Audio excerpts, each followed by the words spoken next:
Hola, hola. Hola, ¿qué tal? ¿Cómo están todos? ¿Qué tal, amigos? ¿Cómo están? Qué bueno que se conectan ahora en este programa de En Cabeza de Todos. Y bueno, pues saludamos aquí al panel, Oscar, Sergio y un servidor Alfredo. ¿Cómo estamos? Muy bien, muy buenas tardes, bienvenidos todos.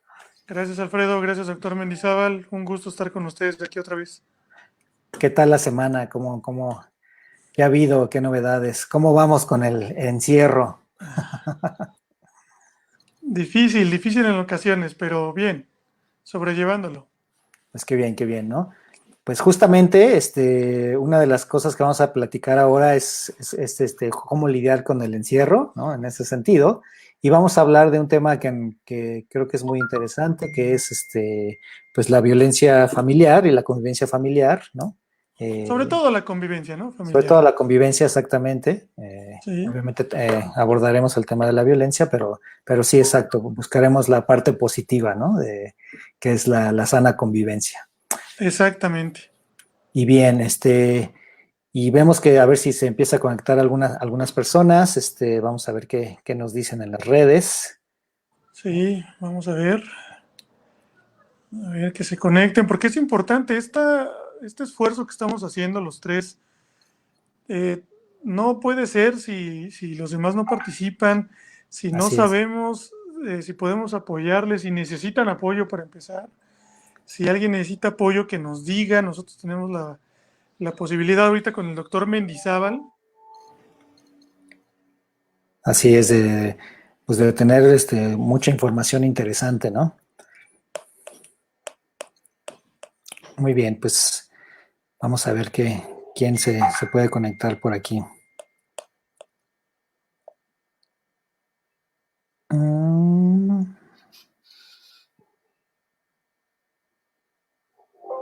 Pues la violencia familiar y la convivencia familiar.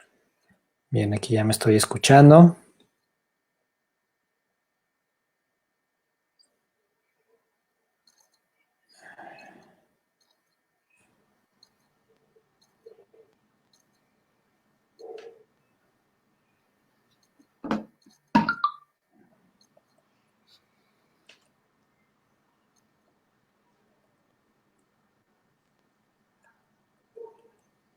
Bueno, pues podríamos ir platicando entre nosotros Sí, para ir calentando y aterrizando el asunto. calentando motores. Sí, Exacto, porque si no nos vamos a enfriar y estamos esperando y bueno, pues que llegue la gente cuando llegue y mientras vamos viendo entre nosotros la situación, ¿no? ya se están Exacto. conectando poco a poco. Pues muy bien, estamos Ujú. listos entonces. Ahí vamos a hablar entonces de la convivencia familiar y bueno, ahora que estamos en esta coyuntura pues de la cuarentena, pues la convivencia familiar se hace muy especial, ¿no? En estas condiciones, ¿verdad, Sergio? ¿Tú qué nos puedes decir de eso? Bueno, yo creo que todo depende. Si lo vemos desde la parte positiva, Así es. yo diría que normalmente la familia mexicana no tiene tiempo para convivir. Ok, No la pasamos todo el tiempo en los medios de comunicación, llegando al trabajo, yendo a la escuela. así Los es. momentos de convivencia son pocas. Y entonces, pues no sabemos cómo convivir, cómo relacionarnos. Exactamente, sí, sí, sí. Sí, realmente, como yo lo pienso, creo que pues así se replantea una forma de convivencia diferente, ¿no? A lo mejor a lo que no estamos acostumbrados. Pues sí, de repente ya estamos ahí y ahora ¿qué hacemos? ¿Cómo convivimos? ¿Cómo platicamos? ¿Jugamos a algo? ¿Oímos música? Así es. ¿Abrimos los canales de comunicación entre hijos y padres? Que esto, desde mi punto de vista, es de lo más importante.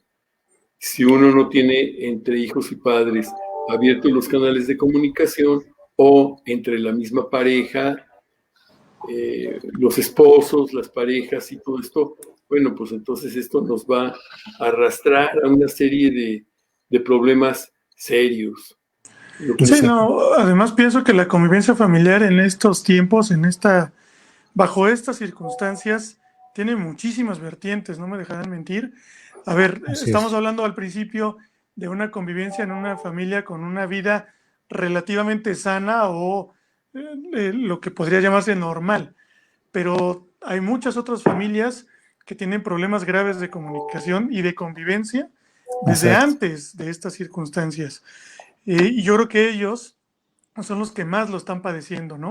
Muchas familias que viven juntas y son muchos miembros dentro de una misma casa, no la están pasando bien.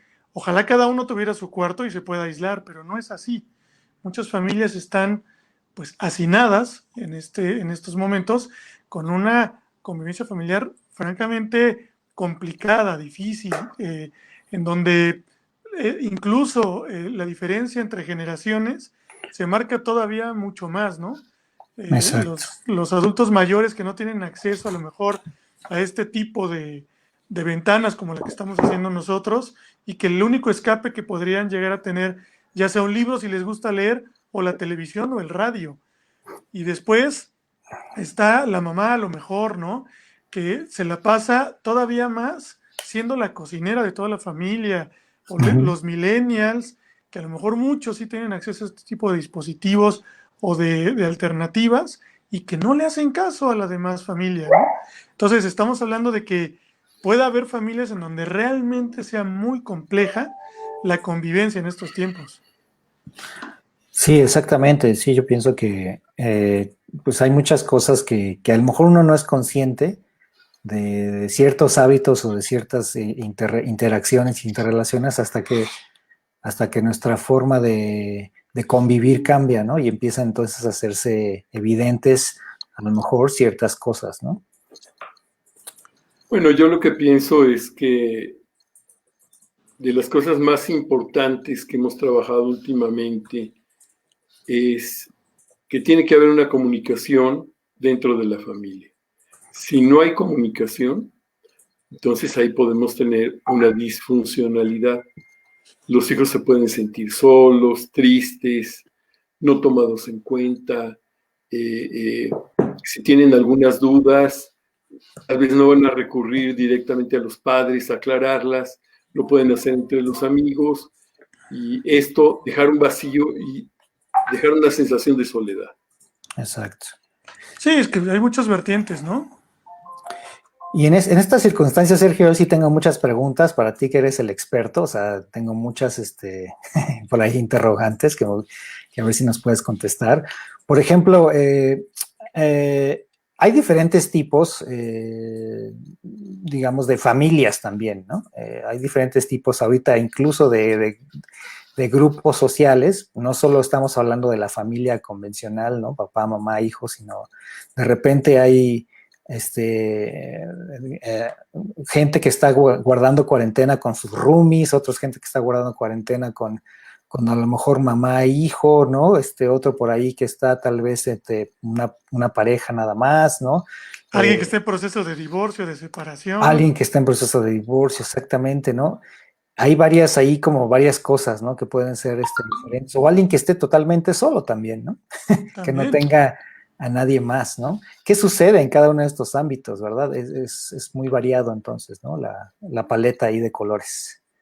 Miren, en este caso, a mí que me toca trabajar con esta diversidad de alternativas, me encuentro con un compañero que le diagnostican pues el problema del coronavirus Ok. y de repente empieza con ataques de pánico. Los ataques de pánico tienen que ver con taquicardia, sudoración, disnea, falta de aire, muchas veces gastritis, colitis, y está solo, porque a su pareja se la llevaron al hospital con un problema de la misma especie igual. Él pidió ayuda y la Secretaría de Salubridad pues, nos lo mandó con nosotros, yo me comunico con él, me refiero nosotros a Cielo, que es la clínica de salud mental de la alcaldía de Tlalpan. Yo me comunico con él y entonces empiezo a platicar. Él me plantea que tiene ataques de pánico. Bueno, yo llego a ese diagnóstico por todo lo que he descrito en este momento. Estaba solo, no tenía nadie, se sentía verdaderamente muy angustiado. Y bueno, pues me eché una terapia de 1 hora con él, platiqué, lo relajé y empecé a ver qué tenía, comprendí lo que tenía y pues muchas veces los ataques de pánico están relacionados con la acidificación del cuerpo. Okay. Esta acidificación muchas veces está relacionada porque uno toma sustancias que acidifican, muchas veces algunas bebidas, sobre todo algunas bebidas embriagantes, en fin, o una dieta inadecuada, el no comer a sus horas, el estar muy estresado, muy angustiado, con este temor de si tengo o no el coronavirus y todo esto.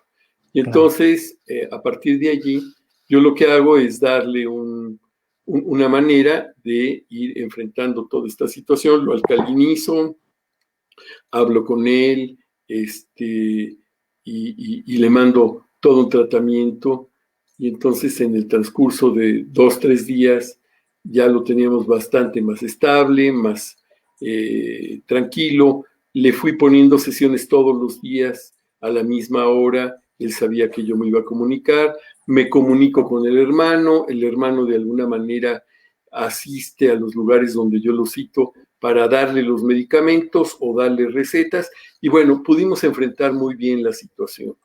Okay. De tal forma que ahora él ha mejorado enormemente y está bastante mejor.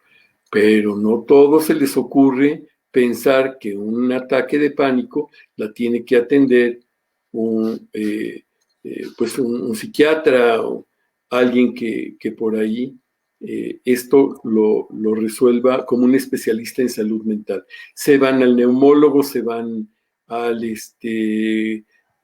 cardiólogo, porque resulta que tengo taquicardia, se van con el gastroenterólogo, y bueno, pues cada quien hace su lucha, hace sus cosas y todo esto, pero bueno, un poco lo planteo porque así es como yo lo veo en la vida cotidiana.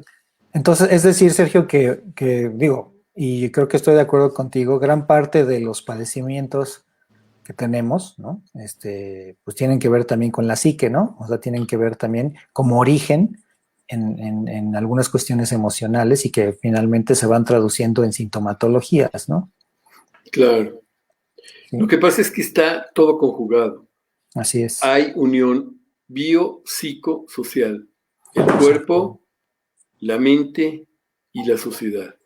Y entonces esto puede en determinado momento que uno tomemos distintos caminos para ver cómo resolvemos las cosas, ¿no? Ahora, un ataque de pánico puede ser tal vez fácil de identificar, pero cuando estamos angustiados nada más, cuando tenemos miedo, muchas veces no lo sabemos o lo escondemos tan bien que lo expresamos de distintas formas, ¿no? ¿Cómo una familia puede identificar que uno de sus miembros está pasando por angustia o que tiene mucho miedo?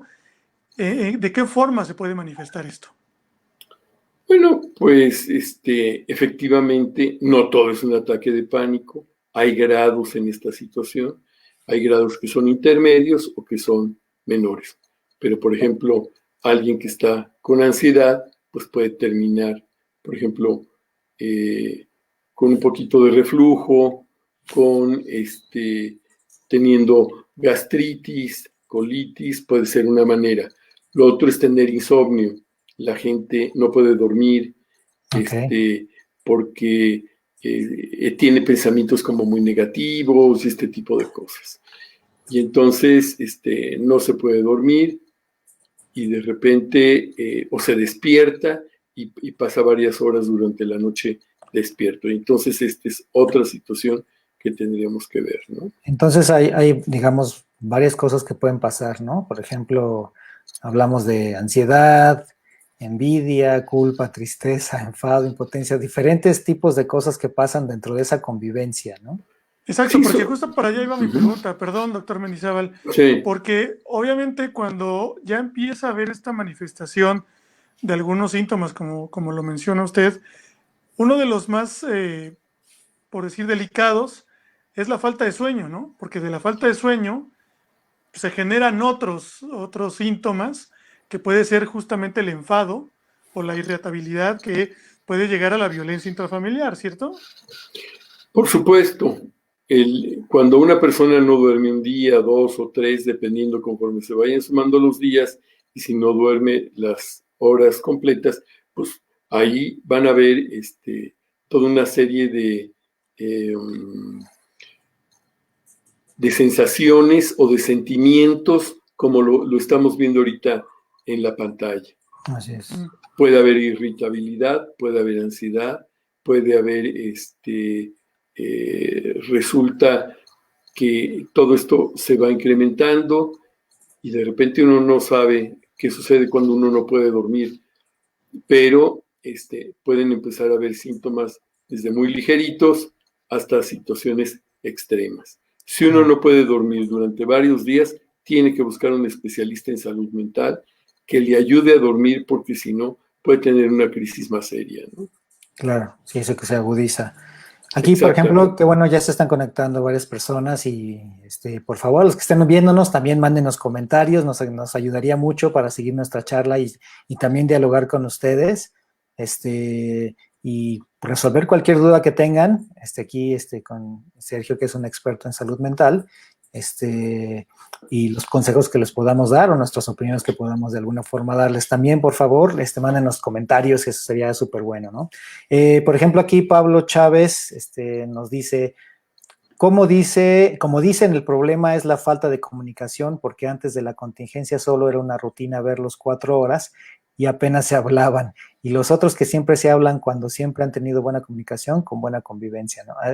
Se refiere a que exactamente algunas personas a lo mejor no dialogaban antes del confinamiento, ¿no? O no tenían tanta convivencia, y ahora con este confinamiento, pues los niveles de convivencia se han incrementado, ¿no? Y por supuesto que las cosas cambian, ¿no?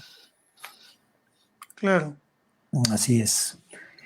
Y bueno, en esta situación, en este tipo de manifestaciones de las emociones, Sergio, quiero entender que algunas de ellas, por ejemplo, el enfado, por ejemplo, la tristeza, pues al final son manifestaciones de que algo está mal, ¿no? Pero no necesariamente uno sabe qué es, ¿no? Y esa es la situación, ¿no?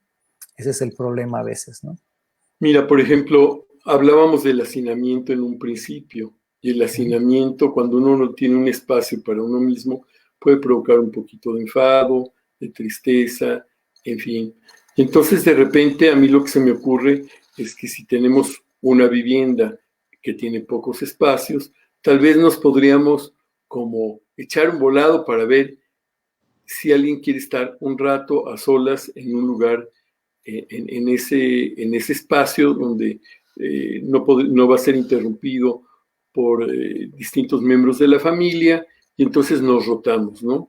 O hacemos un horario de actividades en donde podemos estar en la computadora a solas o haciendo lo que querramos nosotros, ¿no? Claro. Y si somos flexibles y tolerantes, nos podemos como rolar ese espacio de individualidad, de distancia con uno mismo, ¿no? Sí, eso que mencionas es muy importante, ¿no? O sea, la tolerancia y la empatía tal vez hacia las personas con las que estés en este confinamiento es muy importante. Y pues sí, como tú lo dices, también a veces uno necesita su espacio personal, ¿no? O sea, es ese espacio que te ayuda también a estar contigo mismo, ¿no? Y que también es muy necesario para tener cierta estabilidad en las emociones, ¿no? Sí, lo difícil es cuando no se tiene, ¿no? Como decía hace rato, o sea, a veces hay familias que viven en espacios muy pequeños y son muchos miembros. Exactamente. Entonces ahí la convivencia todavía se hace más complicada. A mí me Sí. gustaría que la gente que se está conectando nos platicara cómo están viviendo ellos, ustedes, cómo están viviendo el confinamiento, o si no están todo el tiempo guardando la cuarentena porque tienen que salir a trabajar o alguna actividad, cómo Claro. lo están llevando, ¿no? Porque no es lo mismo alguien que puede estar saliendo, aunque sea de forma prácticamente obligada porque tiene que trabajar, a alguien que se tiene que quedar en casa también obligado, porque a lo mejor tiene factores de riesgo que lo hacen más propenso a que se le complique un posible contagio, ¿no? Exacto. Sí, así es. Sí, y pienso que, que muchas veces, lo que mencionábamos al principio, ¿no? No sé si tengamos la habilidad para comunicar esas emociones o simplemente muchas veces hay momentos en los que esas emociones salen, ¿no? Por alguna discrepancia que a veces es hasta insignificativa, ¿no? Por ejemplo, oye, moviste este plato, oye, no cerraste la puerta, no sé, ¿no? Y entonces sale el enfado y entonces sale la tristeza o entonces salen cierto tipo de manifestaciones y emociones que más bien se van acumulando, ¿no? O que son un cúmulo de algo que hay detrás, ¿no? Y que no sabemos a veces cómo expresarlas o cómo decir, me está pasando esto o siento esto, ¿no? Y eso es a veces lo que complica también las interacciones humanas y las relaciones, ¿no? Sí, yo estoy de acuerdo con eso, con lo que dices, Alfredo, y pienso, alguien tiene que tomar la iniciativa, ¿no? Así Porque es. muchas veces nos callamos pensando que callándonos vamos a evitar algún conflicto, pero no nos damos cuenta de que si no lo decimos, estamos Exacto. expresándolo de otra forma que sí genera un conflicto. Yo hace poquito tiempo platicaba con alguien que recién iniciaba a tomar terapia, y recién hablo de mes y medio, 2 meses, en donde me decías que es bien raro, ¿no? Porque desde que tomo terapia, como que mi familia ha cambiado conmigo y ya no me siento tan a disgusto con ellos y hablan más conmigo. Es muy raro. Yo le decía, no, es que no es raro. Sucede que con tus acciones has hecho que tu familia cambie hacia ti también. Porque a lo mejor antes no te podían hablar porque estabas justamente así irritable o no podías hablar o no querías. Ahora que lo estás comunicando de una manera distinta, tú piensas que quien ha cambiado es tu familia, pero en realidad quien ha cambiado tu entorno eres tú. Por eso sigo pensando que la atención psicológica o de las emociones es fundamental y más en estos tiempos, ¿no, Sergio? Mira, fíjate que algo que descubrí en un curso que tomé en el Instituto Nacional de Psiquiatría tiene que ver con ponerse los lentes de lo positivo. Y si Claro. de repente nos gana algún sentimiento o una emoción en este momento negativo, una de las alternativas que plantean la mayoría de los expertos es agarrar y plantear y tratar de contactar con un sentimiento positivo, darle el giro, darle la vuelta y entonces no quedarte en el enfado, en la envidia, en la rabia, en la tristeza, en la soledad, porque muchas veces eso pues no nos permite verdaderamente resolver las cosas. A veces nos atrapa, nos jala, nos deprimimos, nos aislamos y es peor. Por ejemplo, tuve un paciente el día de ayer, les voy a comentar porque me parece muy interesante la anécdota, ¿no? Él estaba esperando que su chava le dijera que si se casaban o no se casaban. Ok. Y no le decía, y entonces de repente le manda una foto en donde aparece un vestido de novia. Y entonces en ese vestido de novia, pues pues él dice, pero ¿cómo un vestido de novia ahorita si todo está cerrado, no puedes comprar nada? Le digo, pero a ver, pero espérate, es que a lo mejor ya te está dando la respuesta a lo que le preguntaste. Porque si ya va el vestido de novia, pues ya te dijo que sí va a haber mole en Puebla y con ajonjolín y todo y el pollo. Pues sí, ¿verdad? No lo había yo pensado. Es que él pensaba pues que tenían que ir a comprar el vestido, pero primero, si él estaba esperando la respuesta, uno puede responder de muchas formas y entonces tienes que aprender a ver las cosas desde lo positivo. Así es. Y eso a veces no es fácil, ¿no, Sergio? O sea, es difícil a veces ver las cosas de lo positivo porque... Claro, porque no estamos acostumbrados. A veces siempre, sí. Sí, es decir, ves tantas cosas en las noticias negativas, ves tantas cifras, datos, comentarios, no sé, cuestiones que pasan en el mundo que son negativas, a veces amarillistas, con el fin de vender y de muchas cosas, ¿no?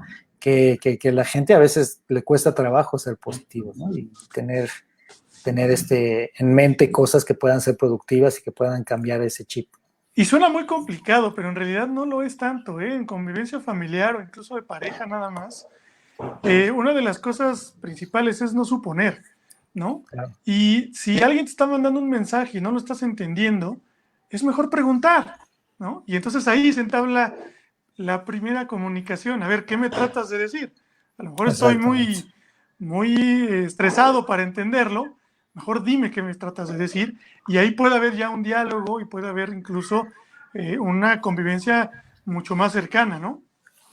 Sí, exactamente. Por lo menos para aclarar las cosas. Exacto. Y de repente poder decir, bueno, yo me imagino que tú estás pensando. Ok. Bueno, mejor pregunta, oye, Exacto. ¿y qué sientes? ¿Qué piensas? ¿Cuál es tu opinión? Porque si no, yo concluyo por la otra persona y ya me meto en un lío, porque a lo mejor no es precisamente lo que estás sintiendo, pensando. Exactamente. Claro, y hay muchos chistes al respecto, ¿no? Que la gente también piensa que es genérico, que las mujeres piensan que nosotros sabemos lo que están pensando, ¿no? El Pero sexto los hombres sentido. también. Sí, pero los hombres también lo hacemos. A veces lanzamos mensajes esperando que el de enfrente entienda y pues no, ellos no están en nuestra cabeza. A veces los de enfrente necesitan saber con palabras qué es lo que estamos tratando de transmitir. Exactamente.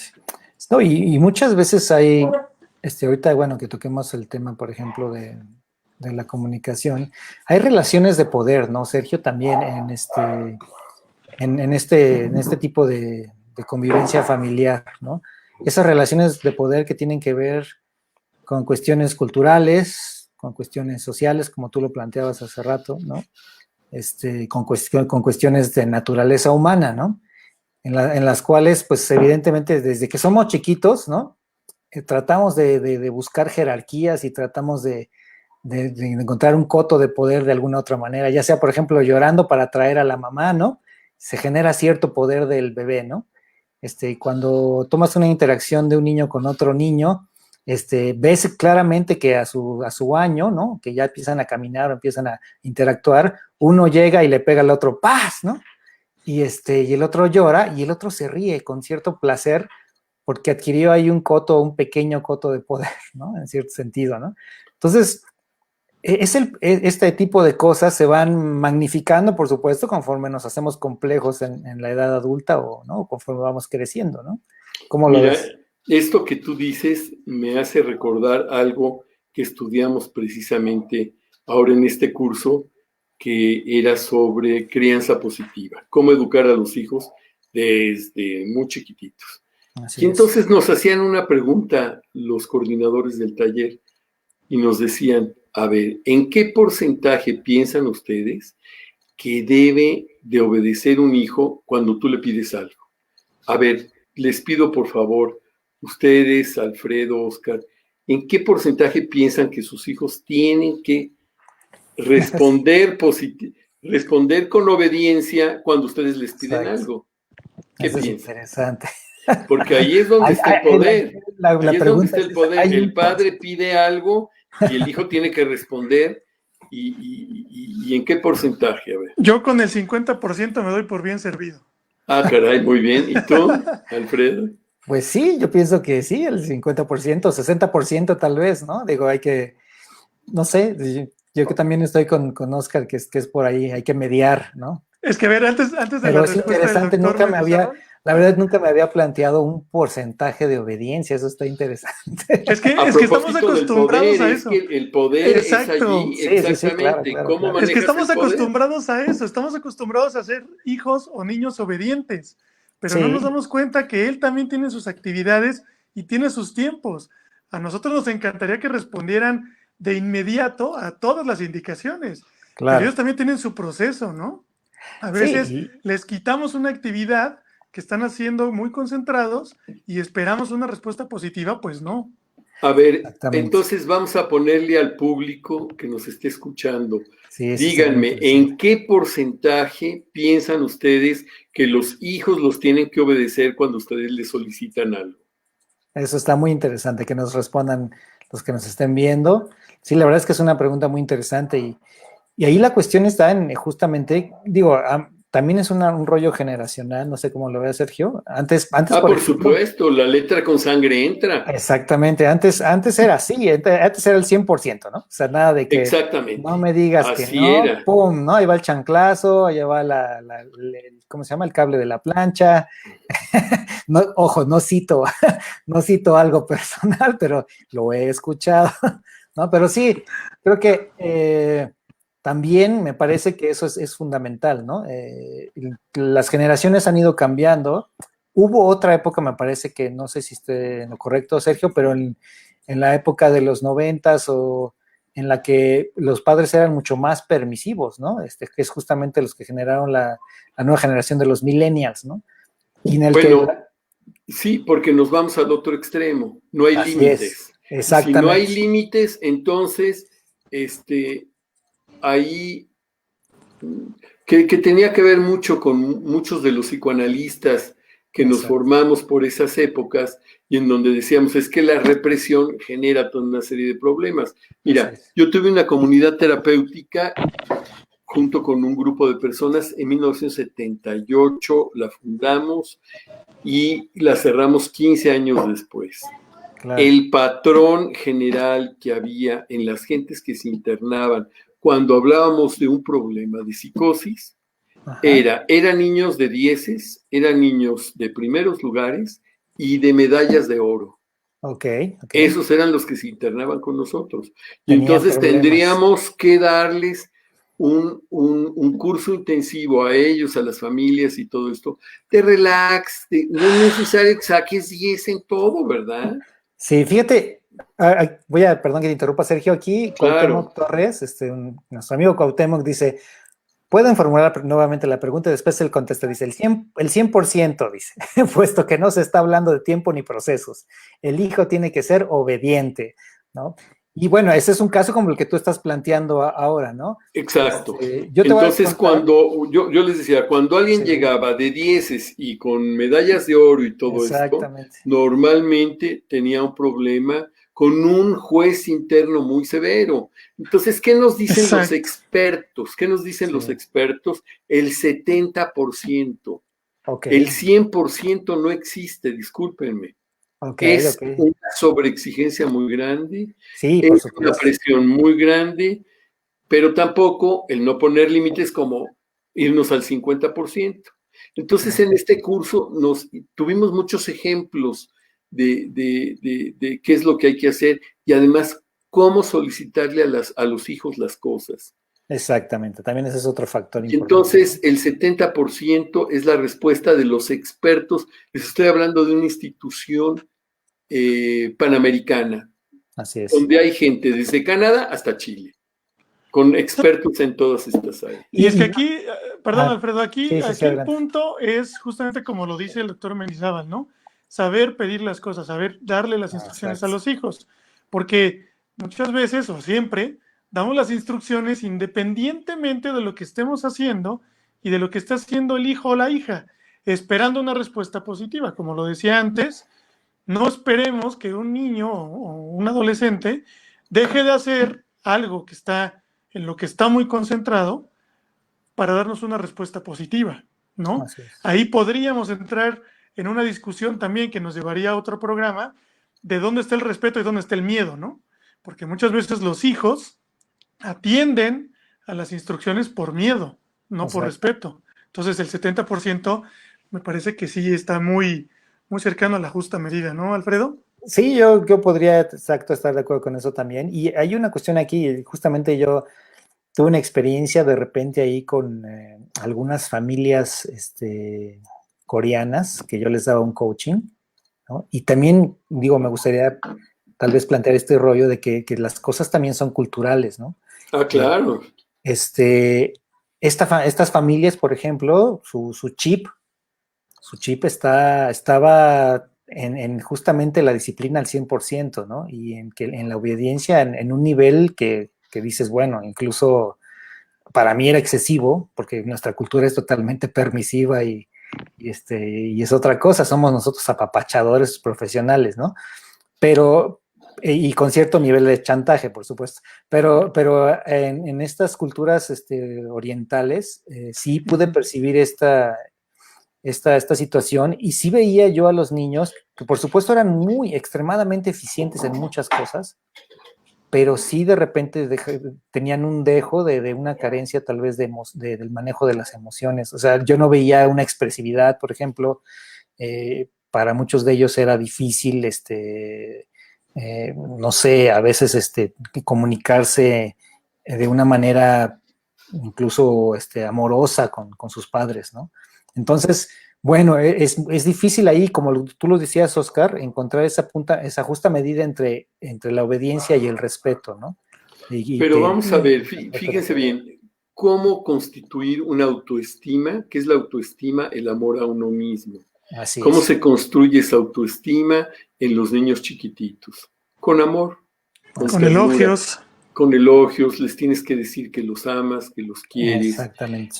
Sí, les tienes que poner límites conforme vayan creciendo, pero cuando están muy chiquititos, uno se tiene que dar el chance de expresar esos afectos que no están puestos en las imágenes que pusimos, pero que tienen que ver con el amor incondicional, que nuestras mascotas nos lo muestran muchas veces, como los perritos, ¿no? Tienen un amor incondicional. Lo maltratas al perro, lo tratas mal y todo, pero él está allí, te lame, te hace fiestas, en fin. Pero muchas veces, ¿qué sucede? La gente no sabe cómo transmitir esos afectos y esos sentimientos de amor, de cariño, de afecto, porque no se los enseñaron, porque es así como que si te dicen, pues a ver, háblame en japonés, pues es que no tome clases. Lo mismo son los afectos. No tiene una idea de cómo hacerlo, ¿no? Y ahorita que habla de eso, perdón, Alfredo, de japonés, también lo que menciona Alfredo es muy cierto, ¿no? El tema cultural, porque las estadísticas no mienten, y justamente en Japón las estadísticas marcan que los suicidios en edad escolar son de los más altos del mundo por justamente la exigencia, ¿no? Bueno, en México también hay mucha exigencia, pero no sabemos medir entre esa exigencia y la otra parte, que es no hacerles caso y dejarlos a su libre demanda, ¿no? Sí, al abandono completo, y no les ponemos atención. Entonces en México hay esta como ambivalencia en donde por un lado te exijo, pero por el otro lado te abandono y no te hago caso.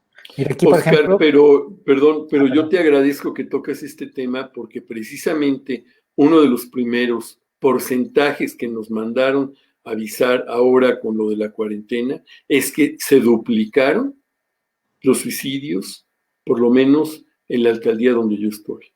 Y entonces eso es preocupante porque tenemos que saber cómo captar que una persona tiene ideación suicida y tenemos que buscar un especialista. Así es. Porque ¿qué es lo que comúnmente dice la gente? Si quiere matarse, se mata y no va a andar con medias tintas. Ajá, sí. Y entonces, esto no es cierto. Esto es un mito. Cuando una gente se intenta suicidar, también quiere vivir. Y necesita amor, y necesita cariño, y está buscando la respuesta de la familia o de la gente y todo esto. Entonces,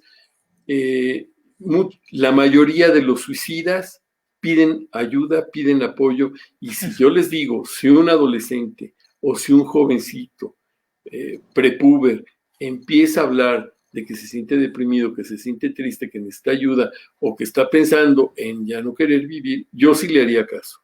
Ahora, muchas veces no lo dice tal cual, ¿no, Sergio? Así es, sí. Hace alusión a ciertas cosas suicidas o hace alusión a ciertas cosas que tienen que ver con la muerte, tal vez, con algo trágico. Entonces, exacto, ¿qué tipo de mensajes pueden mandar? Justamente es lo que... Pues entonces vamos a entrar al grano. Por ejemplo, el cutting. Ajá. El cutting donde de repente los muchachos jóvenes empiezan a cortarse los brazos, las chicas, Y entonces esto muestra, si una conducta posiblemente de querer llamar la atención, yo creo que ahí es donde uno se tiene que acercar, buscar ayuda profesional y todo.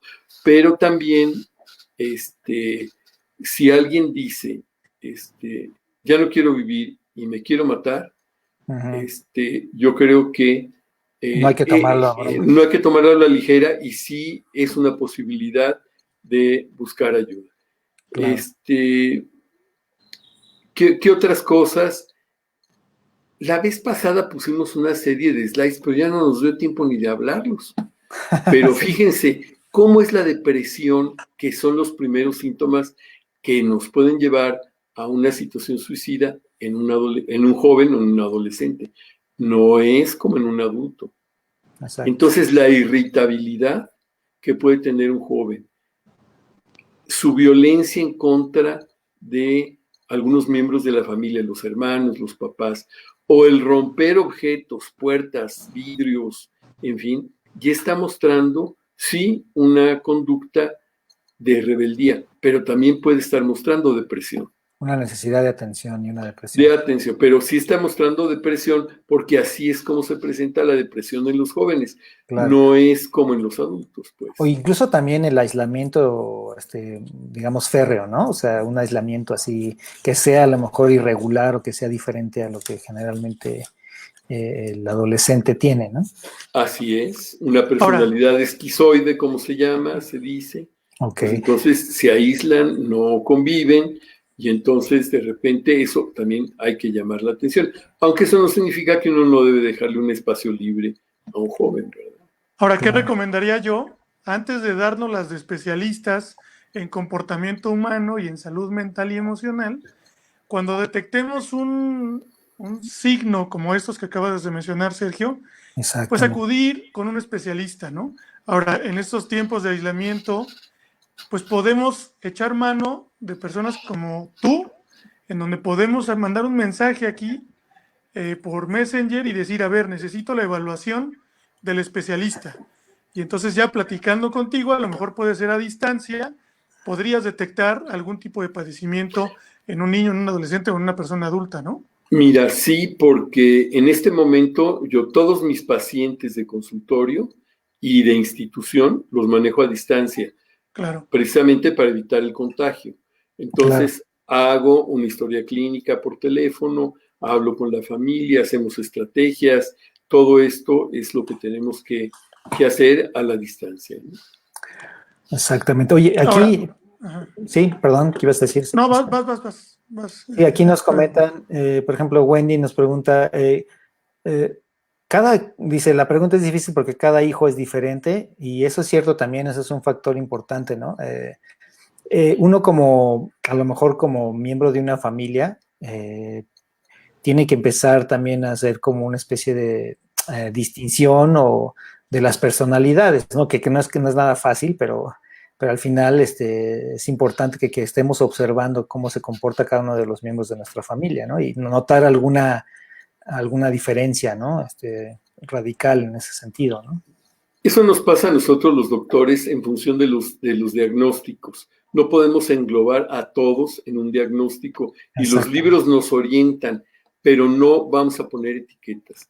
Yo creo que cada persona, no cada hermano, cada persona es diferente, distinta, y así como nos va a crear una personalidad diferente, normal, nos puede crear un padecimiento distinto, muy personalizado.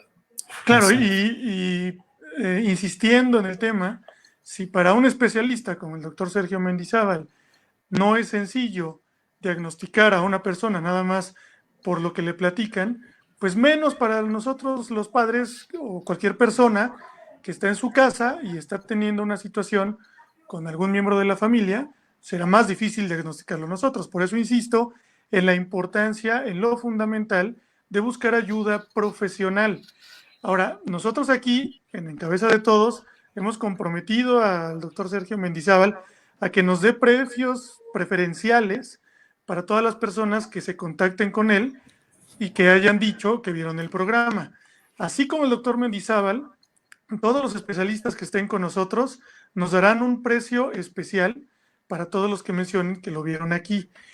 Así Lo es. importante y lo que buscamos es que atiendan su salud mental y emocional, porque no Así es tarea sencilla, no es fácil, y en estos tiempos de aislamiento o de encierro se complican algunas cosas y se hacen más difíciles o menos llevaderas algunos padecimientos, ¿no? Sí, exactamente. Sí, lo importante es, creo que el primer paso y justamente lo que pretendemos es que empecemos a darnos cuenta de ese tipo de situaciones para poder derivarlas, así como lo dices, Oscar, ¿no? Entonces, Sí. Empezar a pensar en que la mente y la mente y las emociones son parte fundamental de la vida, y si uno empieza a sentir y a pensar en eso, pues a lo mejor nos vamos a dar cuenta de que podemos solucionar cosas que tenemos a la mano, ¿no? Y que podemos empezar por ahí, ¿no? Eso es Pero algo también un tip para los papás es lo mismo que en las conductas que uno tiene que tomar con uno mismo. Ujú. Sí, Ponerse los exactamente, lentes de lo positivo es muy importante. No exactamente. siempre ver la parte negativa, no siempre tiene que ser solo el regaño, sino que también en determinado momento uno puede, pues, ayudar a los hijos desde ver los aspectos, desde el punto de vista positivo las cosas, y desde allí enfocarnos para ayudarle a ver. Fíjense, de las cosas más importantes que hay es aprender a resolver los problemas. Así Y es. entonces, y si aparte de resolver los problemas, tienes la capacidad para ver las cosas desde el punto de vista positivo, eso a mí me parece que es muy importante. Ahora, Claro. tampoco es sencillo, ¿no? Y si No, no es sencillo. también se vale que cualquier persona diga, es que yo ya no puedo, ya no sé cómo, Exactamente. ya no Claro, encuentro formas. Es el momento Exactamente. de buscar ayuda, es el así momento de es. buscar un acompañamiento para que te puedan apoyar en encontrar soluciones o alternativas, ¿no? En el propio Sí. lenguaje. ¿Y sabes qué pasa, Oscar? Que también muchas veces la, la interacción o la comunicación a veces se rompe, ¿no? Así es. Ya sobre todo cuando hay una relación cercana entre dos personas, por diferentes circunstancias, las relaciones rompen la comunicación y como tú lo dices, es necesario la intervención de un tercero por supuesto, con conocimiento de causa, ¿no? Como un psicólogo, como un psiquiatra, que pueda ayudar a reconstruir o a construir un puente una vez más de comunicación entre esas dos personas, ¿no? Para que justamente se llegue a alguna solución, ¿no? Y eso creo que es importante que la gente lo sepa, porque muchas veces, como dices tú, Oscar, ya no puedo, ¿no? Y recurren a otras cosas como la violencia o recurren a otras cosas como Como otras los situaciones, amigos. como los Sí, o sí, buscar, van con los amigos sí, y se echan unas chelas o un café y sí, terminan más revueltos y más o confundidos. buscar otras relaciones, ¿no? Tal vez, ¿no? O buscar otra, También. que tienen otra familia en otro lado, no sé, ¿no? Hay muchas posibles derivaciones de eso. Pero aquí lo interesante es esta parte, ¿no? Que a veces uno no se da cuenta cuando esa comunicación ya se rompió, ya se fracturó por alguna razón, ¿no? Y es muy difícil, Así ¿no? es. A veces recuperarla, ¿no? Sí. Miren, aquí tenemos dice Las Crepas Querétaro. Hola a todos, muy interesante los temas que tocan. Saludos de Querétaro, muy bien. Saludos, Saludos. saludos. Por favor, mándenos también Saludos. cualquier duda que tengan, por favor, relacionada con esto, y mándenos también sus vivencias. Eso es muy importante, que nos estén compartiendo lo que viven, lo que sienten, porque es parte de la idea de este programa. Pablo Chávez también mandó mensaje, ¿no? Sí, dice, debe de hacer caso a los padres, pero también depende de qué tipo de padres tengas. Si son golpeadores, no van a responder, por supuesto, ¿no? Y pues sí, también eso es importante, ¿no? El hijo de buena gana lo hace, pero debería responder al 100% si no fueran golpeadores. Bueno, Pero qué es bien que tocan ese tema, porque uno de los elementos que más puede suceder con el hacinamiento y con los sentimientos negativos es que si no nos ponemos de acuerdo, es a través de la violencia como tratamos de resolver los exacto, problemas. la Entonces, violencia. hay distintos tipos de violencia. Una es la violencia Sí, física, la violencia psicológica y exactamente. también el abandono de las responsabilidades de los padres con los hijos. Y entonces eso también es muy importante que lo toquemos. Sí.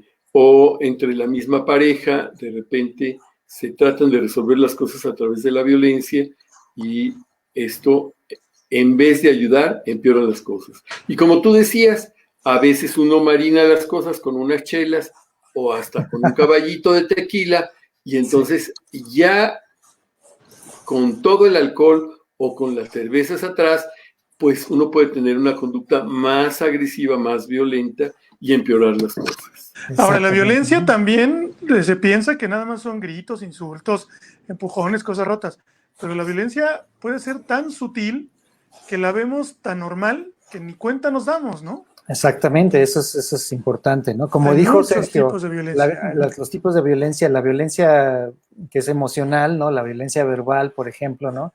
Que es muy recurrente en muchas personas, ¿no? Y que incluso algunos lo toman como mofa, ¿no? Como algo normal, pero que está ahí presente y que tiene, por supuesto, que tiene un impacto grande. Hay personas... Se normaliza la violencia. Sí, hay personas, por ejemplo, y sobre todo lo que tú mencionabas, Sergio, de las generaciones jóvenes, por ejemplo, los niños, si les dices una palabra reiteradamente, ¿no? Pues se les queda grabada, ¿no? Y al final genera un impacto en su psique y en sus emociones, ¿no? Si le dices, ay, ya ves, eres un tonto, ¿no? Aprende a tu hermano, no sé qué, ¿no? Ahí va el tonto, decir, y eso se les va a quedar grabado, ¿no? Así que para toda la vida es algo que es muy difícil de cambiar, ¿no? No, ya fue hiperviolento eso. Ahí sí. Hay un planteamiento, no comparar a los hijos, no agredirlos con violencia y menos físicamente. Las estadísticas hablan de que a un niño que le educaron a golpes, la incidencia o la posibilidad de mayor grado de depresión es mayor. Y no digamos lo peor que sería llegar hasta la posibilidad de la ideación suicida o de culminar esto con un suicidio. Pues. Ahora, ¿de qué estamos hablando ahí? Si ya hay violencia en la familia, ya vas tardísimo para atenderlo. Ya te tardaste. Tienes que buscar un especialista. Aunque digas, ay, se me fue la onda, estaba harto, estaba harta, estaba muy estresado, aunque fue solamente una vez. Bueno, por esa primera vez tienes que buscar el acompañamiento de alguien porque algo sucedió. Y eso se va a volver a repetir, ¿no? Oh, sí, totalmente. Se vuelve un patrón y al final, y después lo peor es que te acostumbras, ¿no? O ya cuando dices, pues así es, ¿no? Así es mi ambiente familiar, ¿no? Así nos llevamos. Eso ya habla de que ya incluso ya no estás consciente de que hay un ámbito de violencia, ¿no? O no, a lo mejor eres una persona muy pacífica, pero en ese momento algo detonó en ti que llegaste a la violencia y lejos de que la normalices, tienes un sentimiento de culpa que no puedes y lo vas a arrastrar por mucho tiempo y va a derivar en otras cosas. ¿O no, doctor Mendizábal? No, por supuesto. Miren, una de las cosas, esto que tengo de HUD, de prevención de adicción en la alcaldía de Tlalpan, una de las cosas que más nos preocupa es que las drogas legales ya están dentro del hogar. Las drogas legales son el alcohol, el cigarro, las benzodiazepinas, los inhalantes, este tipo de cosas, que en determinado momento el ejemplo que le demos nosotros como padres a los hijos es fundamental para que de repente un hijo termine o no siguiendo el camino de una adicción. Sí. Una de las cosas que más yo planteo es que el alcohol es el invitado principal a todas las fiestas que tenemos. Ya sea bautizo, cumpleaños. No puede faltar, ¿no? Y no puede faltar porque si no hay alcohol no hay fiesta. Sí. Eso es algo y en la gente que tiene predisposición a una adicción, vamos a hablar de esto, entonces eso puede ser un factor para que en un futuro termine en una adicción. Entonces no siempre tenemos que utilizar el alcohol ni el cigarro, porque fíjense, mueren al día en México 100 mexicanos por el alcohol y 175 mexicanos por el cigarro. Y pues estamos muy lejos de estar cerca del coronavirus, digamos, ¿no? Sí.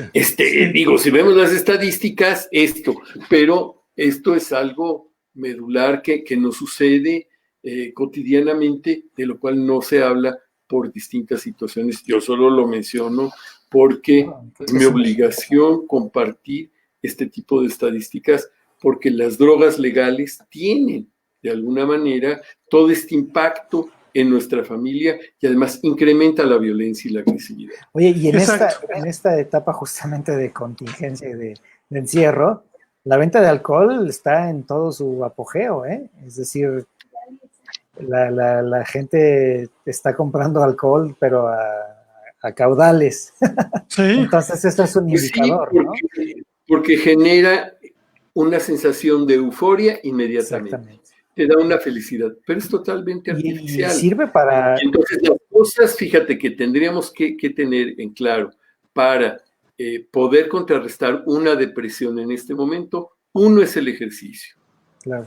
El ejercicio cardiovascular está comprobado por los especialistas del mundo que hacer media hora, 45 minutos, 3 veces a la semana de cardiovascular, de bicicleta, de caminar, de correr y todo esto te disminuye la depresión porque genera endorfinas y estas endorfinas son antidepresivas. Claro. Si estás deprimido, también esto te va a generar, como lo diría mi buen amigo, un oncólogo pediatra, que por ahí diría, sí, cuando tenemos un depresivo, el aparato inmunológico se va a deprimir y ante esta depresión, las posibilidades de desencadenar un cáncer están más cerca.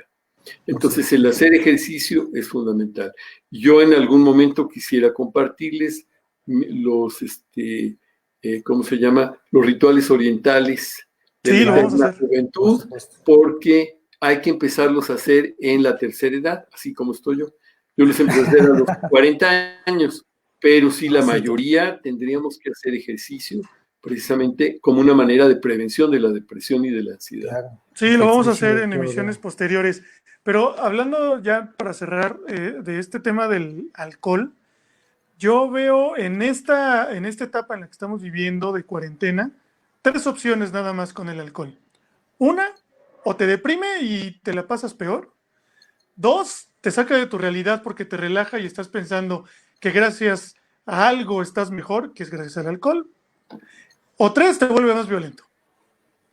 No veo otras posibilidades en el consumo del alcohol. Y lo que dice Alfredo es totalmente cierto. Yo acabo de salir al súper esta semana, y es increíble la cantidad de alcohol que se está vendiendo. Eso sí, no hay enlatados, no hay harinas, no hay otras cosas de necesidad, de primera necesidad, pero el alcohol, lo que quieras hay. Entonces sí se vuelve un factor de riesgo para la convivencia familiar el consumo de alcohol en esta época. Ahora, sintetizando, ¿qué hay que hacer con las drogas legales? Aprender a convivir con ellas. Entonces, podemos tomar una cerveza o 2, 3, pero tenemos que tener un límite. No ese ejemplo en donde los padres beben hasta que caen al suelo y entonces desde ese ejemplo lo único que aprende el hijo es que tiene que tomar hasta que se las acabe todas. Exactamente. Sí, pero antes de eso debes saber si lo sabes controlar, ¿no? Hay muchas personas que con una cerveza ya se pusieron súper violentos. Bueno, eso se llama intoxicación patológica. Sí, ahí, esa era una de mis preguntas. Trago que te tomas, con un trago, una cerveza, un trago, puedes adoptar una actitud de violencia y de agresividad en donde puedes hasta destruir cosas. Eso se llama intoxicación patológica y es un cuadro muy específico que los psiquiatras lo tenemos como muy claro. Y lo otro es, pues, o te vas, hay gente que puede tomarse 10 cervezas, ¿verdad? Y entonces ahí empieza la violencia.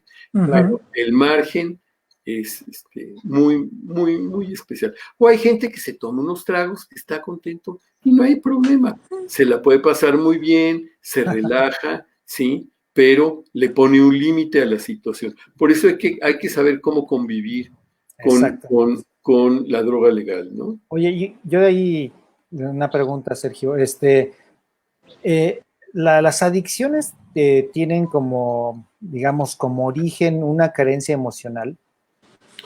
Mira, está multideterminado y en cada persona va a ser distinto y diferente.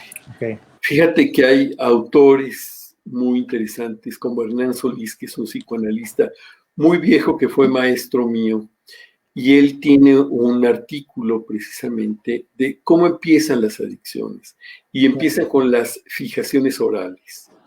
Y entonces marcan toda una serie de elementos que tienen que ver con situaciones que se fijan, por ejemplo, desde que la mujer se embaraza o la familia planea tener un hijo, claro, el embarazo y todo lo que sucede, el psiquismo fetal durante el embarazo, el trauma del nacimiento con las primeras depresiones que hay allí, porque el nacimiento es una situación que muchas veces es traumática y todo esto, y después las conductas que hay alrededor de en qué momento viene el destete y la separación, si es que le dieron pecho a ese niño, y después empieza a comer otro tipo de comida y este tipo de cosas, o los hábitos higiénicos, claro. cómo los padres le van a transmitir a esos hijos con qué exactitud tiene que bañarse un niño, limpiarse, tener un control de esfínteres y todo esto. Es como muy importante para ir moldeando la personalidad. Y aquellos que tengan fijaciones orales, anales, etcétera, pero sobre todo orales, son aquellos que van a desarrollar más un trastorno de adicción. Ok, está interesante. Qué interesante, sí. Sí, pues Bueno, muy es que bien. nos llevaría varios programas a hablar de adicciones. Sí, por supuesto. Sí. Pues bien, vamos, ¿qué les parece que hablemos de qué hacer, ¿no? Vamos a hablar de estrategias de ayuda, ¿no? En unos minutos, me porque parece ya muy nos bien. estamos pasando del tiempo. Ya súper rápido. Sí. Por ejemplo, aquí se plantea, ¿no? Identificar el origen de una emoción puede ayudarme a buscar una estrategia para regularla, ¿no? ¿Qué es lo que nos comentas al respecto, Sergio? Mira, en el último, tú te fuiste al principio y me voy al final, hay que escribir un diario y ver cuáles son las emociones que se nos repiten. Entonces, si es tristeza, si es angustia, si es depresión, si estoy llorando todos los días o de vez en cuando, si siento enojo, rabia, pues bueno, vamos a tratar de buscar el origen y las causas de todos estos sentimientos. Y después vamos a dar el giro. Ok, entonces... Si me pongo triste, bueno, pues vamos a buscar la parte positiva de esa tristeza o de esa situación y vamos a ponernos un poquito más contentos. Si de repente a mí me gusta jugar dominó, invito a mi papá, a mi mamá, a mis hermanos, bueno, vamos a jugar dominó en vez de que me atrape la depresión, por ejemplo. Pero si ya no lo puedo hacer, bueno, pues ahí tenemos la oportunidad de buscar ayudas, apoyos y todo esto, ¿no? Exacto. Sí, aquí hablamos, por ejemplo, del tiempo basura, tratar de conseguir que no nos bloqueen emociones que nos invaden, dedicar esto unos 15 minutos todos los días, ¿no? Ajá. Es importante distraerse, posponer tus preocupaciones en este momento. ¿A qué nos referimos con esto? Bueno, pues mira, lo que pasa es que siempre en algún momento de nuestra vida pasamos por distintos momentos en donde sabemos cómo nos podemos distraer. Por ejemplo, a mí me gustaban las películas de acción. Y bueno, veía una película de acción y eso me agradaba mucho. Y ahí me podía relajar, en fin, y todo esto, ¿no? Pero también, en determinado momento, cada quien tiene, dependiendo de su historia, situaciones de relajación ante situaciones de tristeza, de dolor, de sufrimiento. Por ejemplo, a mí me gustaba mucho jugar uno con toda la familia, o cuando era muy niño, mi mamá me enseñó a jugar canasta. Y bueno, Ajá. jugaba yo canasta y tenía una interacción muy agradable, como ahora me gusta jugar dominó, y tengo una interacción y puedo de alguna manera tener una relación muy agradable con la familia precisamente a través del juego. Fíjate bien, en los niños, lo primero que tenemos que lograr, los niños, te hablo de los niños más chiquititos, inclusive de los bebés, ¿qué hay Claro. que hacer? Jugar con ellos. Sí, sí, ¿Cómo sí. juegas con un niño de meses? A que se te cae la No, es bolita de Kleenex. algo muy básico, Simplemente muy sencillo. tiras la bolita y la recoges y entonces se la pones en la mano y el niño la vuelve a tirar y entonces simplemente este juego puede ser como algo muy atractivo para un niño de meses, Claro. como con un niño de unos años jugar una pelota que tú se la tires y él te la regrese. Si un Exacto. niño no juega, está hablando de una inhibición lúdica y eso habla de una neurosis infantil.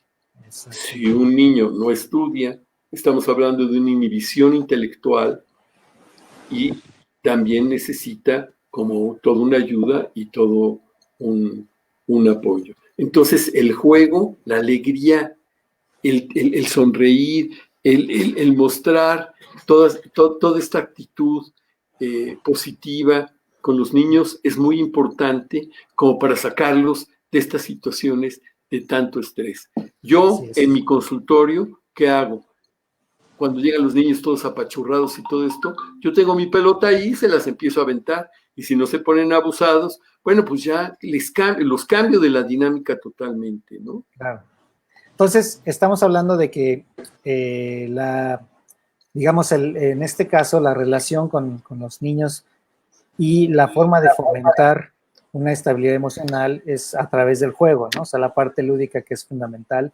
Y esto, por supuesto, así como lo mencionas, es gradual, ¿no? En el transcurso de la vida, uno tiene que estar justamente observando cómo el niño se va desarrollando para cambiar esas dinámicas de juego y que se vayan adaptando justamente a las necesidades de ese niño, ¿no? Y Sí, como otras personas nos mencionaban, a la personalidad también del niño, ¿no? Porque tiene mucho que ver, tal vez el género, la cuestión cultural del niño, en donde si es niña, si es niño, los tipos de juegos que tendrán, ¿no? Ellos mismos te lo irán pidiendo y también incluso la inclinación sexual, ¿no? No sé, te lo irán pidiendo y te irán marcando también cómo van a desarrollarse en esta parte lúdica, ¿no? mira, yo tuve 2 hijas, Ajá. pero a mí me encantaba el fútbol. Y Exactamente. entonces ellas terminaron siendo campeones goleadores de fútbol desde la primaria, la secundaria, Exactamente. y les encantó, pero yo qué hacía, yo jugaba fútbol con ellas, Así porque a es. las muñecas, pues, no sé, no me salía, no tenía yo la chispa y el punto como para, y sí, lo hacía, y de repente le entraba por ahí, pero a mí me apasionaba el fútbol, y Sí, entonces con el exactamente. fútbol, verdaderamente el jugar y estar atrás de una pelota, que puede ser un sinsentido si quieres, Lo sabemos, lo también sabemos. da una situación de alegría muy grande, ¿no? Lo sabemos, Sí, créeme que sí. sí, créeme que sí lo sabemos. Ahora, yo sí puedo hablar ahí con conocimiento de causa. Yo no supe que tenía depresión hasta pasado los 30 años, Fíjate. pero resulta que tuve depresión todo el tiempo, toda la vida, y desde Ok. niño. Y lo que comenta el doctor Mendizábal es muy cierto. A ver, cuando yo era niño, tenía estos sentimientos de tristeza que no sabía de dónde venían, y mis frases preferidas eran, ¿estoy aburrido o estoy triste? Ok. Esa era mi forma de decir, ayúdenme. Pero pues, por supuesto, estamos hablando de que yo nací antes de los 80, ¿verdad? Sí, Y sí, no sí. había esta información. Mis padres o los cercanos a mí no tenían las herramientas para poderme ayudar. Entonces Sí, yo me las vi así hasta los 30 años. Y después de los 30 años que me enteré que era depresivo, entonces empecé a entender lo que era la depresión.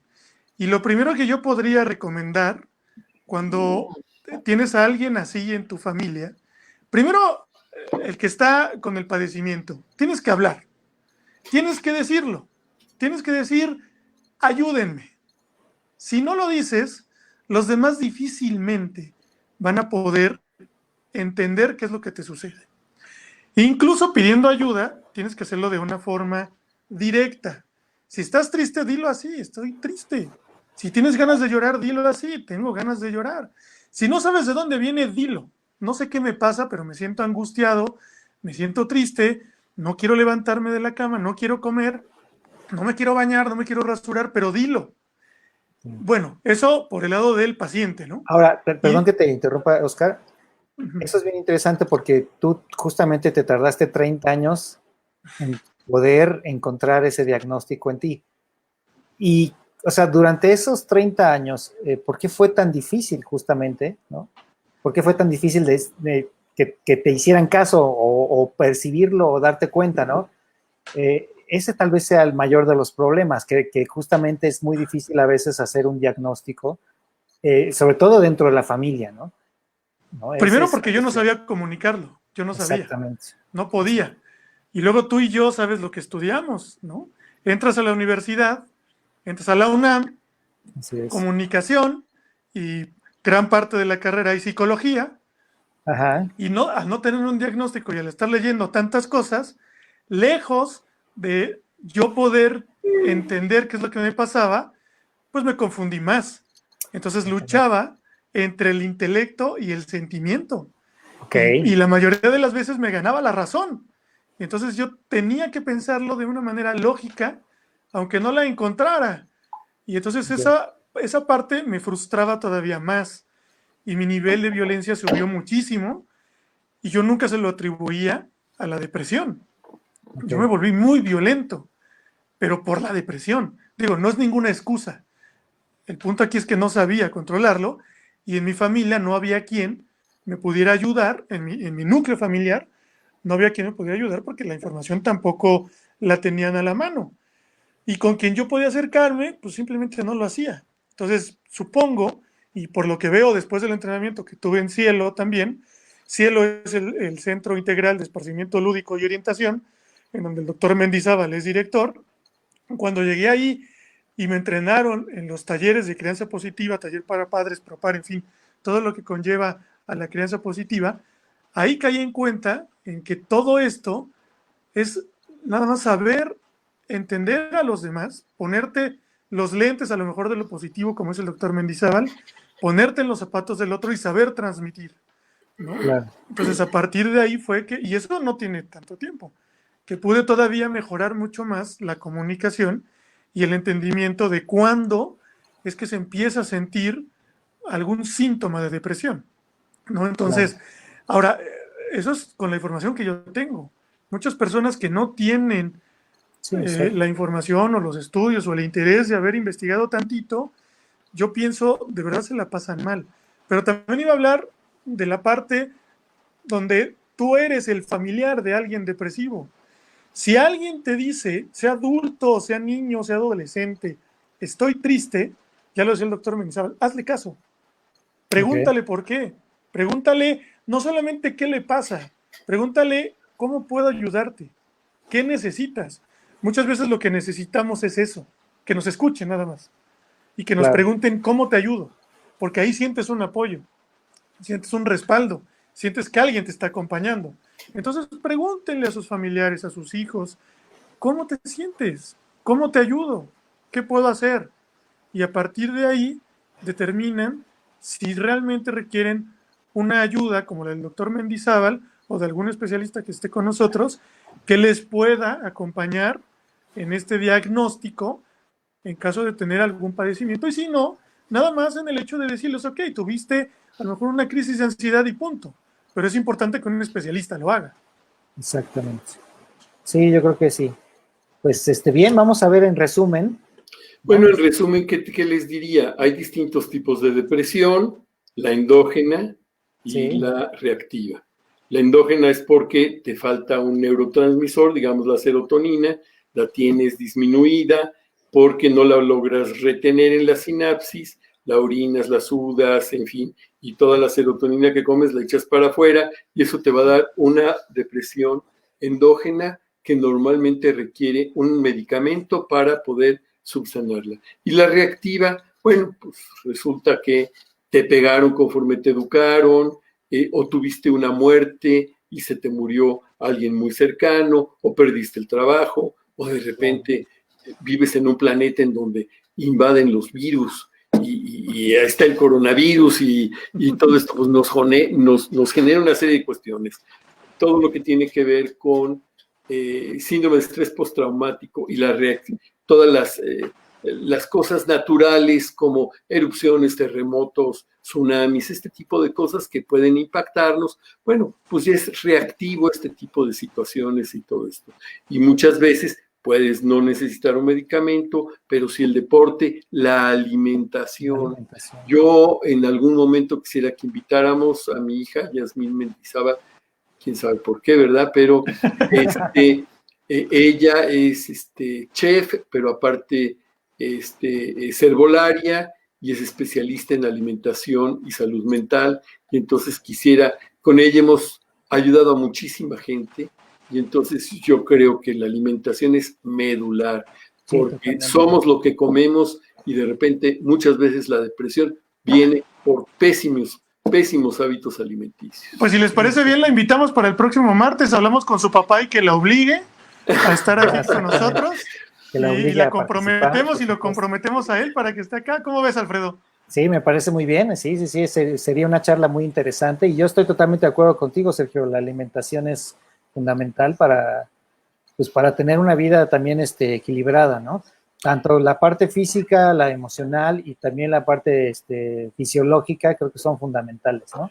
Mira, ella está en provincia, pero también está trabajando a través de internet porque ella es cantante y entonces canta mantras hindús y todo este tipo de cosas, pero pienso que el martes esta hora a lo mejor está libre y le daría mucho gusto acompañarnos en el programa. Claro, con estas herramientas la distancia no es ninguna complicación. Ok. Sí, sin problema. Y bueno, en resumen, aquí dice, nos enfrentamos a una situación compleja y única y las emociones pueden estar más revolucionadas de lo normal, como estamos hablando de lo del confinamiento, ¿no? Es importante recordar que cualquier emoción es legítima, eso es algo importante, y tenemos derecho a sentirnos como queramos, ¿no?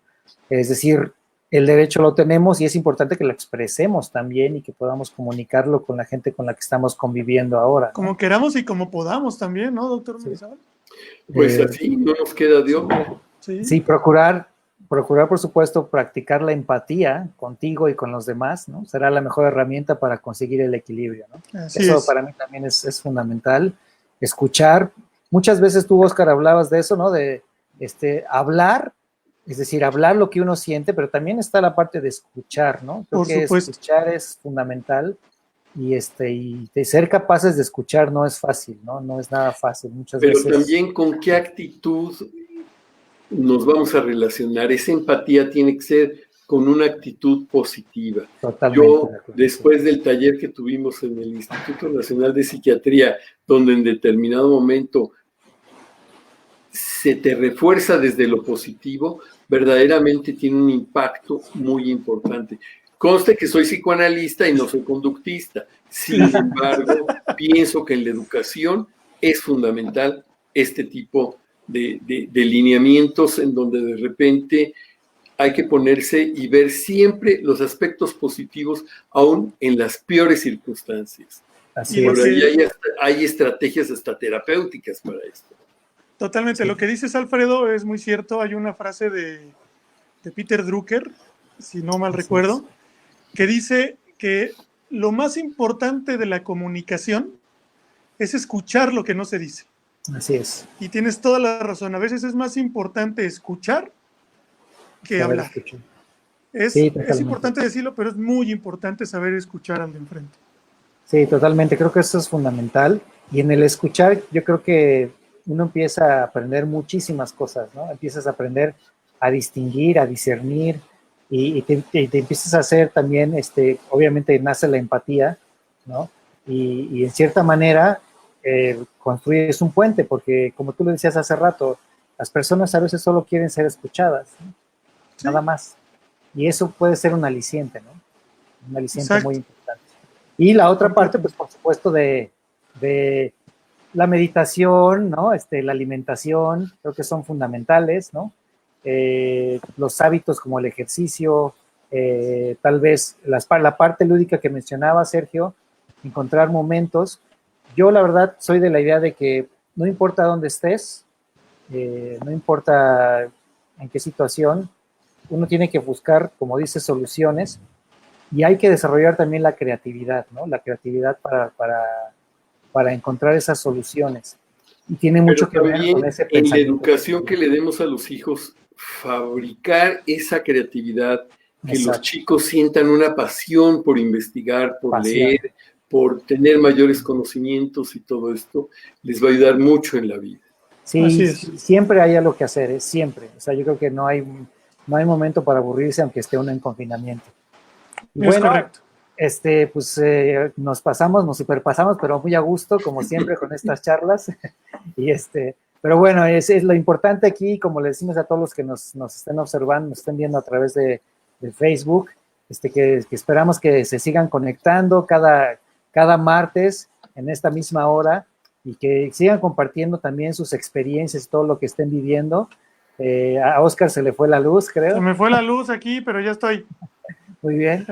Pero bueno, que sigan compartiendo todas sus experiencias y todas sus dudas relacionadas con esta parte de la salud mental, y en lo que podamos apoyarlos, por supuesto, estaremos muy, muy gustosos. Una vez más, les quiero poner aquí los datos para que nos puedan contactar. En caso de que quieran una consulta con un costo especial, por favor, contáctenos en nuestra página de Facebook. Y, para que lo necesite, ¿eh? Cualquier sí, familiar, cualquier amigo, cualquier persona.